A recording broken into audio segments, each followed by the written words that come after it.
The importance of this Gender Equality Forum before SIDS is it allows SIDS and the high leaders to come together to make sure that we're heard, especially with women voices. So making sure that climate change and education and ending violence against women, all these voices and all these issues that are happening are at the forefront and they hear us. So if we do not take into consideration gender in all aspects of this conference, and of course in sustainable development generally, especially for small island developing states, we stand a chance of losing some people. Therefore, we must take into consideration the gender perspective, because then it allows us the lens to be able to view how different groups can benefit from the initiatives. I believe it's important to prioritize for women, because women are known to be the driving force behind a lot of things like homes, their families, and it's also an opportunity to unlock their full potential.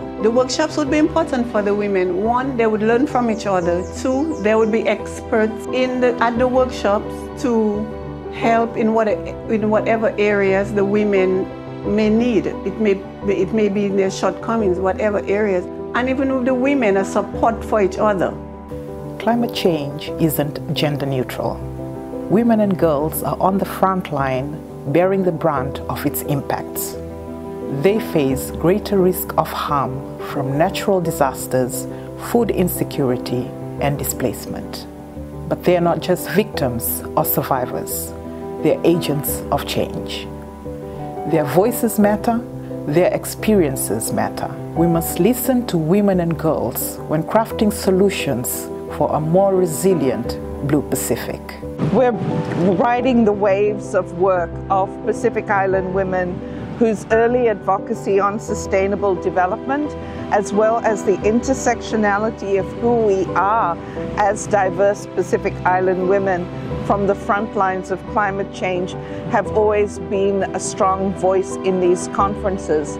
What's also really important is the inclusion of peace building, the Women, Peace and Security agenda, women's leadership on disaster risk reduction and humanitarian action is also really critical for us in the context of the work that our networks are doing across the Pacific Island sub-regions. SIDS are amongst the regions, territories most vulnerable to climate impacts. Across small island developing states, this is particularly important because of the ways in which women are continuing to be the face of climate action, yet having the unfair burden of the responsibility to address the issues with the limitations that they have of time poverty, of economic poverty, of energy poverty.